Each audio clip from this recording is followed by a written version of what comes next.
हमारे सामने 27 फरवरी 2026 के कुल 14 सबसे महत्वपूर्ण करंट अफेयर्स की पूरी लिस्ट है। और मतलब इसमें कूटनीति से लेकर तकनीक और सामाजिक बदलाव से लेकर स्वास्थ्य तक बहुत कुछ शामिल है। तो बिना किसी देरी के ओके, लेट्स अनपैक दिस। चलिए शुरू करते हैं। तो सबसे पहले कूटनीति और रक्षा के मोर्चे पर चलते हैं। इजराइल से एक बहुत बड़ी खबर आ रही है। भारत के प्रधानमंत्री मोदी को इजराइल की संसद, जिसे नेसेट कहते हैं, उसका सर्वोच्च सम्मान speaker of the Knesset medal मिला है। ये कूटनीतिक नजरिए से बहुत ही महत्वपूर्ण कदम है। राजधानी यरूशलेम में स्थित ये जो संसद है ना, इसमें 120 सदस्य होते हैं और राष्ट्रपति ईसाक हर्जोग और पीएम बेंजामिन नेतन्याहू की मौजूदगी में मोदी जी इजरायली संसद को संबोधित करने वाले पहले भारतीय प्रधानमंत्री बन गए हैं। ये वाकई में एक बड़ा माइलस्टोन है। बिल्कुल। देखिए, 2017 से भारत और इजराइल के बीच जो रणनीतिक साझेदारी शुरू हुई थी, चाहे वो रक्षा हो, कृषि हो, जल प्रबंधन हो या तकनीक, ये सम्मान उसी मजबूत होती साझेदारी को दर्शाता है। सही बात है। और रक्षा साझेदारियों की बात निकली है तो हमारे पास एक और अहम अपडेट है।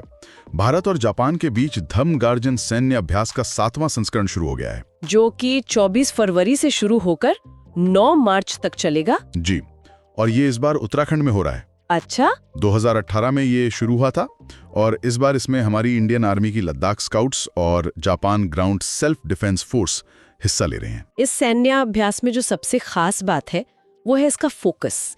ये खुले मैदानों में नहीं बल्कि सेमी अर्बन यानी अर्ध शहरी इलाकों में काउंटर टेररिज्म पर केंद्रित है। और इसके साथ ही एक शब्द बहुत चर्चा में है, इंटरऑपरेबिलिटी। एग्जैक्टली। इंटरऑपरेबिलिटी यानी अंतर संचालनीयता। दोनों देशों की सेनाएं एक दूसरे की तकनीक और काम करने के तरीके को समझ सके ताकि जरूरत पड़ने पर एक साथ बिना किसी रुकावट के ऑपरेशन कर सके। शानदार। अब कूटनीति से थोड़ा गियर शिफ्ट करते हैं और तकनीक और अर्थव्यवस्था की तरफ आते हैं। एक रिपोर्ट आई है इजी ह्यूमनाइजर प्लेटफॉर्म की global AI brain race report 2026। इस रिपोर्ट में 100 से ज्यादा देशों का मूल्यांकन किया गया है और रैंकिंग्स बड़ी दिलचस्प हैं। अमेरिका पहले नंबर पर है, चीन दूसरे पर, सिंगापुर तीसरे पर और अपना भारत छठे स्थान पर है। What's fascinating here is कि भारत में एआई टैलेंट की कोई कमी नहीं है। हम टैलेंट के मामले में दुनिया में लीड कर रहे हैं। तो फिर हम छठे नंबर पर क्यों हैं? क्योंकि ये ranking research and development, infrastructure और टैलेंट तीनों को मिला के बनती है। टैलेंट हमारे पास है, लेकिन R&D और बाहरी भरकम इंफ्रास्ट्रक्चर या इन्वेस्टमेंट में हमें अभी और सुधार की जरूरत है। Make sense. और इंफ्रास्ट्रक्चर की जरूरत को शायद हमारे नीति निर्माता भी समझ रहे हैं। तभी तो रिजर्व बैंक ऑफ इंडिया ने ओडिशा के भुवनेश्वर में अपना दूसरा हाई सिक्योरिटी डेटा सेंटर बनाया है। ये 18 एकड़ का बहुत ही विशाल ग्रीनफील्ड प्रोजेक्ट है और इसे टियर 4 सर्टिफिकेशन मिला है। पहला ऐसा सेंटर नवी मुंबई में था। तो so what does this all mean? ये टियर 4 और इन डेटा सेंटर्स का असल में क्या मतलब है? टियर 4 सर्टिफिकेशन का मतलब है 99% अप टाइम की गारंटी। मतलब ये सिस्टम कभी डाउन नहीं होगा। आज के इस यूपीआई और डिजिटल पेमेंट्स के दौर में ये डेटा सेंटर हमारे बैंकिंग सिस्टम की असली रीढ़ है, बैकबोन है एकदम।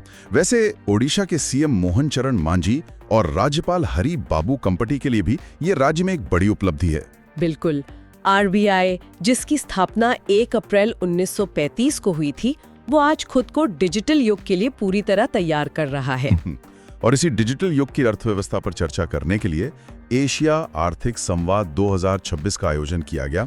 ये इसका 7वां संस्करण है जो पुणे में हो रहा है। विदेश मंत्रालय और पुणे इंटरनेशनल सेंटर ने मिलकर इसका आयोजन किया है। इसमें 9 देशों के 45 डेलीगेट शामिल हुए और 2025 में भी ये पुणे में ही हुआ था ना? जी। और इस बार फोकस वैश्विक आर्थिक चुनौतियों, व्यापार नीतियों और पब्लिक हेल्थ पर रखा गया है। अर्थव्यवस्था और नीतियों की बात हो और नीति आयोग का जिक्र ना हो, ऐसा तो हो नहीं सकता। निधि छिब्बर को नीति आयोग का नया अंतरिम सीईओ बनाया जा गया है। ये 1994 बैच की छत्तीसगढ़ कैडर की आईएएस अधिकारी हैं और पूर्व सीबीएसई चेयरपर्सन भी रह चुकी हैं। इन्होंने बीवीआर सुब्रमण्यम की जगह ली है, जिनका कार्यकाल 24 फरवरी को खत्म हुआ था। नीति आयोग की स्थापना 1 जनवरी 2015 को हुई थी, जिसके अध्यक्ष खुद प्रधानमंत्री होते हैं। वहां निधि छिब्बर जी का विशाल प्रशासनिक अनुभव बहुत काम आने वाला है। चलिए तकनीक और गवर्नेंस से आगे बढ़ते हैं। महाराष्ट्र का सुंदला गांव। सौंदला भारत का पहला आधिकारिक जाति मुक्त गांव बन गया है। बिल्कुल। अब वहां लोग अपने नाम के आगे जाति नहीं लगाएंगे, वो या तो पिता का नाम इस्तेमाल करेंगे या फिर सिर्फ भारतीय लिखेंगे। सिर्फ नाम नहीं, गांव के मंदिर, कुएं, सब कुछ हर किसी के लिए समान रूप से खुल गए हैं। मुझे तो ये सोचकर हैरानी होती है कि प्रशासनिक रिकॉर्ड्स जैसे आधार कार्ड या जमीन के कागजात बदलना कितना मुश्किल रहा होगा। यही तो बड़ी तस्वीर है। कानून तो सालों से है, लेकिन सामाजिक समानता तब आती है जब समाज खुद अपनी इच्छा शक्ति से ऐसे बदलाव करे। ये पूरे देश के लिए एक बहुत बड़ी मिसाल है। और बदलाव की एक और शानदार मिसाल दिल्ली से आ रही है, ई-बाइक दीदी योजना, जो कि दिल्ली सरकार का इनिशिएटिव है।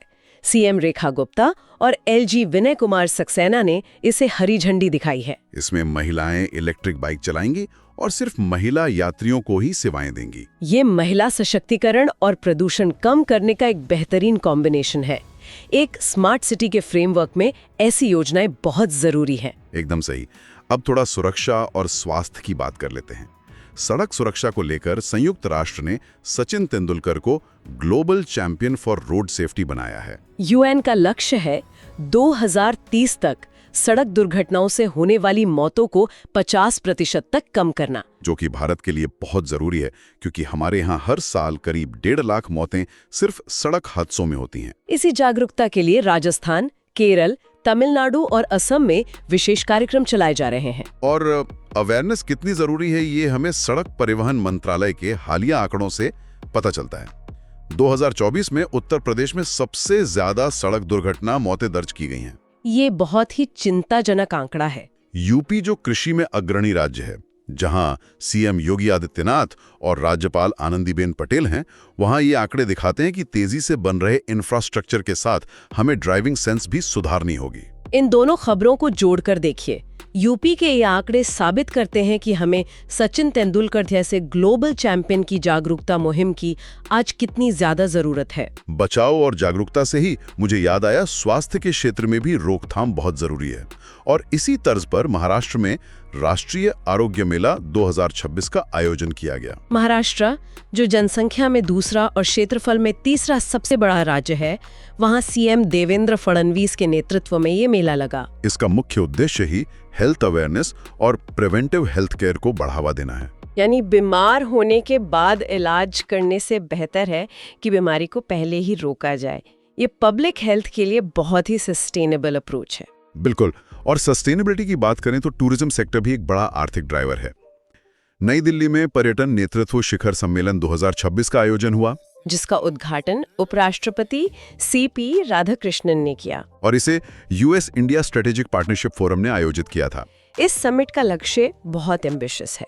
2019 तक हर राज्य में एक वर्ल्ड क्लास टूरिस्ट डेस्टिनेशन तैयार करना, और इसके लिए वो एआई और डिजिटल गाइड्स का भरपूर इस्तेमाल करने की बात कर रहे हैं। लेकिन इसके ठीक विपरीत राजस्थान ने होम स्टे स्कीम 2026 शुरू की है। राजस्थान, जो क्षेत्रफल के हिसाब से देश का सबसे बड़ा राज्य है और जिसकी राजधानी जयपुर है, वहाँ ग्रामीण लोग अपने घरों के अतिरिक्त कमरों को टूरिस्ट के लिए रजिस्टर कर रहे हैं। ये जो दोनों खबरों का कॉन्ट्रास्ट है ना, ये बहुत दिलचस्प है। कैसे? एक तरफ दिल्ली के समिट में एआई और तकनीक की मदद से टूरिज्म बढ़ाने की बात हो रही है, और दूसरी तरफ राजस्थान जमीनी स्तर पर विलेज इकोनॉमी और कल्चरल एक्सचेंज को मजबूत कर रहा है। तकनीक अपनी जगह है, लेकिन स्थानीय लोगों से जुड़ना एक अलग ही अनुभव है। और यात्रियों के अनुभव की बात हो रही है तो मुंबई के छत्रपति शिवाजी महाराज इंटरनेशनल एयरपोर्ट को भूल नहीं सकते। इसे ASQ अवार्ड 2025 से नवाजा गया है। 40 मिलियन से ज्यादा पैसेंजर वाली कैटेगरी में इसे बेस्ट एयरपोर्ट फॉर डिपार्चर का अवार्ड मिला है। ये अवार्ड कनाडा की संस्था ACI द्वारा दिया जाता है, और इसका आधार क्या था? चेक इन की स्पीड, साफ सफाई और स्टाफ का शानदार व्यवहार। इतनी ज्यादा भीड़ होने के बावजूद इतनी अच्छी सर्विस देना, ये सच में एक बड़ी उपलब्धि है। तो देखा आपने, आज हमने इजराइल से लेकर भारत के सौंदला गांव तक और AI की वैश्विक रेस से लेकर राजस्थान के होम स्टे तक का सफर बहुत ही कम समय में तय किया है। तो दोस्तों, ये थे 27 फरवरी 2026 के सबसे जरूरी करंट अफेयर्स, वो भी बिल्कुल आसान और पूरी तरह एग्जाम फोकस तरीके से। आज का क्वेश्चन है, अटल बिहारी वाजपेयी शाश्वत राजनेता पुस्तक किसने लिखी है? Who wrote the book Atal Bihari Vajpayee eternal statesman? इस क्वेश्चन का राइट आंसर क्या होगा? कमेंट जरूर करें। अगर वीडियो अच्छा लगा हो तो लाइक करें, अपने दोस्तों के साथ शेयर करें और चैनल को सब्सक्राइब जरूर करें। इस सेशन का PDF डाउनलोड करने के लिए हमारे टेलीग्राम चैनल से अवश्य जुड़े, QR कोड स्कैन करके, या फिर लिंक डिस्क्रिप्शन और पिन कमेंट में है। मिलते हैं नेक्स्ट सेशन में। Till then, keep learning, keep growing.